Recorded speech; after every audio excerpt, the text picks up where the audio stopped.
This is PIX on Politics Daily with Dan Mannarino.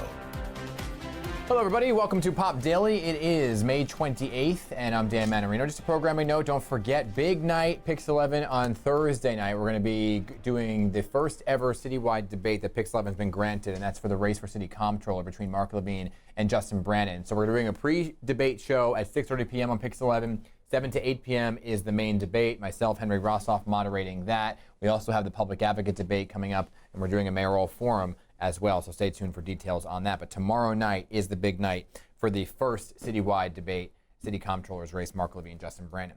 But let's talk about what we're discussing today. Obviously, congestion pricing back in the news with what's going on with the lawsuits and so on and so forth, and what exactly the Trump administration is allowed to do versus what they're not allowed to do. And then there's this news that Mayor Eric Adams wants $402 million of taxpayer dollars to upgrade Fifth Avenue's shopping district, right? He said it's going to revitalize the area. It's going to bring in revenue for the city. There's been some pushback about it. So let me bring in Danny Pearlstein. He's the Policy and Communications Director for the Riders Alliance to talk about all of these things. Danny, good to see you again. Great to be here. Thanks for having me. So, you know, he pitched this idea, right, this makeover of Fifth Avenue, the shopping district, and it would be entirely funded by city taxpayers. Now, some people are saying it's a great idea, right, and that they love this idea of revitalization of this mile stretch between Bryant Park and Central Park. It would reduce traffic lanes, of course, right, and that is a big issue, I think, for you, from 5 to 3, right? What, when you look at it at first glance, were you opposed to? Fifth Avenue should be a busway for the more than 100,000 transit riders coming down one of the busiest streets of Manhattan, not just within the neighborhood, but from the Bronx, from Queens, from Upper Manhattan. People with long commutes who make the tourist economy possible deserve faster, more reliable service. That's what needs to happen on Fifth Avenue, and this plan cuts that out. It excludes them. So, I mean, he is saying that they would kind of create this would be a dedicated bus lane, though, right? The bus lane, as it's planned, would be constantly blocked by private cars. And the original design from 5 years ago that's now been cast aside by two mayors would prioritize bus riders in a really robust way. And we think it's time to set the luxury boutique politics aside and go back to serving the working people of New York who need better public transit service. Yeah, I mean, he described this, right? Because, I mean, people who know Fifth Avenue know it's full of luxury shops. And the mayor had said he would like to turn this into an international shopping destination, and he compared it to Paris's Champs-Élysées. I don't know if you've ever been to the Champs-Élysées, Danny, but I have, and it's crowded. I mean, you have so many different pedestrians who are trying to get to those shops. They've reduced the kind of vehicular traffic there, and so it feels very congested overall. So I don't know what exactly it would do to street traffic, but he's saying that if you kind of open everything up, there wouldn't be the crammed sidewalks that you have now. The mayor. There's nothing wrong with wider sidewalks on Fifth Avenue, right? But $500 million is a lot to pay for something that doesn't improve bus service and pretends, frankly, that cyclists won't use the sidewalk. And so if there are going to be 3 lanes on the street, which I think is more than sufficient to move people and goods, because remember, trucks can use a busway, 2 of those lanes should be a busway, and the third one should be a 2-directional bike lane so that cyclists stay in the bike lane, stay off the sidewalk. Okay, so I mean, you actually gave a quote saying throwing riders under the bus to favor luxury boutiques. And so do you think they have an argument to make at all about this, or this would just help their bottom line? So last year, the argument they made was that there were more pedestrians than anybody else on the street, so pedestrians should get the lion's share of the street. Now, frankly, that's fine, but the argument at the time was that if they got that, they would pay for it. Obviously, they're not paying for it anymore, right? That went away. But at the same time, there's nothing wrong with wider sidewalks so long as the street that remains is given over to the highest and best use, which again is moving people and goods, not private cars, and keeping cyclists in a safe bike lane and off the sidewalk. And that's what the city has not yet, committed to. Yeah. So, I mean, have you talked to any city officials about it and given them the feedback, and have you gotten a response from them? We have, and you'd have to ask them at this point, what their current response is. We conveyed this to them in City Hall last year. I think it was the day after the mayor was indicted. And obviously there was a lot of, excitement going on at the time. But when the plan came out again, it didn't reflect that feedback. And frankly, a multi-year timeline to spend $500 million, we know there's still time for that feedback to incorporate. And we think that that's a really important evolution in this project. So I guess, and I've spoken to a number of people over the years who say they feel that the roads are being turned over to cyclists and that there's room for both, right? And that you can have the bike lane and you can have vehicular traffic and so on and so forth. What is it currently about Fifth Avenue and the way the proposal is? I mean, it's not like they're cutting bikes out that you're opposed to. There's no safe and dedicated space for cyclists, and we know from all Should of every our experience in the last 5 years. Should every avenue have a dedicated bike lane?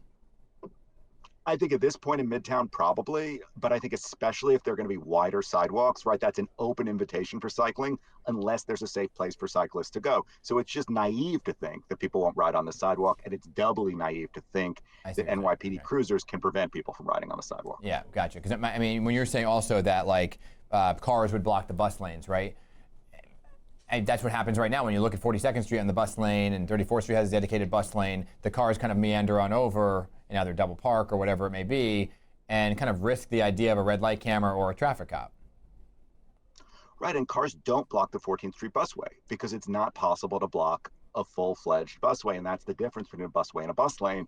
And the double benefit of a busway is that it prioritizes the freight deliveries as well, right? The movement of goods. And so it consolidates truck traffic on a street where it's safer and more efficient while also prioritizing buses, right? The problem is Fifth Avenue is so desirable already that giving it over to private cars or substantially allowing private cars to run the length of it is just an inefficient use of a very precious space. Mm-hmm. But it's one the mayor is privileging for no apparent reason. So this isn't really slated to begin until after the mayor may or may not win the re-election, right? Because 2028 is the slated date for that. So to be continued. What's the next step? Well, again, the politics of this we've seen over a long period of time, right? De Blasio canceled the Fifth Avenue busway to begin with. We had hoped Adams would bring it back. Now he says he won't. We're potentially looking at a third mayor who needs to resist the narrow-minded approach that the luxury boutiques have taken, right? Obviously, they have an outsized influence here. They are a very important player, but we believe that they should, consider the full picture of who needs to get to work and how people need to move within that space before saying something simplistic like, well, there's a lot of pedestrians here, so we need a wider sidewalk and that's it. And we're going to spend $500 million on a wider sidewalk and some trees and turn into Paris. Shouldn't congestion pricing kind of help with all of this? Because ideally there'd be lesser cars. Well, yeah, but I'm saying if they were to widen everything, and wouldn't there, in theory, be less cars traveling on the road anyway? There would be, but I think, given the desirability of Fifth Avenue and, the importance of prioritizing uses on the street, we need to see that separated bike lane, right? That's hugely important. And what that also does is complement a busway, because by making that a bike lane, we reduce the amount of time that buses are blocked by car traffic, right? If we take out that car lane, the cars aren't going to be blocking the bus. Right. Which brings me to the topic of congestion pricing overall, Danny. And let me ask you about this, because yesterday a judge came out and temporarily blocked the Trump administration from ending New York City's congestion pricing program, something that it seemingly Sean Duffy, the transportation secretary, wants to do, right? He says that he feels like it's a money grab. So how did you kind of look at this decision? And obviously you saw it as a win, right? Yeah, this is a victory for bus riders, again, who are already experiencing faster speeds, as well as subway riders who are going to be gaining from, reliable and accessible trains. But it's also a victory for the rule of law, right? Congress passed a law that allows programs like congestion relief. Congestion relief was passed in the legislature. It was fully vetted under federal law and compliant with that program. The secretary can't just on a whim pull the rug out from under that, very carefully made local policy. Yeah, I mean, but again, it is temporary, which is just seemingly this hamster wheel of rotation of will it or won't it continue, right? And again, it depends on who you talk to if you say it's working. Some people will say, obviously, there's less vehicular traffic. I mean, just our traffic anchor, Alexa Farrell, in the morning says that she sees less people at the bridges and tunnels coming in the morning. But sometimes you're stuck in this gridlock of Midtown sometimes, and you feel like it isn't working. But what are you hearing from, I guess, folks who ride the bus or ride bicycles about what they're seeing with the effects of congestion pricing? the streets are quieter, the streets are safer, right? Bus riders are saving valuable time, and it's not just people in Manhattan, right? It's people who are coming from Eastern Queens, from the South Shore of Staten Island, Central Jersey, saving valuable time off of these punishing commutes, some of the longest commutes in the country, many of whom are coming, from deeply red areas of the city and the region that, voted for the president, frankly, and probably support some of the secretary's moves. We're also seeing it popular among drivers, right, who for $9 can save valuable time that they couldn't get back at any price beforehand. So the program is working very well. I think, some of the residual, heavy traffic in Midtown has to do with for-hire vehicles, right, which are paying, but are paying differently than private cars. And there are other complementary policies that could be put in place, to approach that. But one of those is bus priority.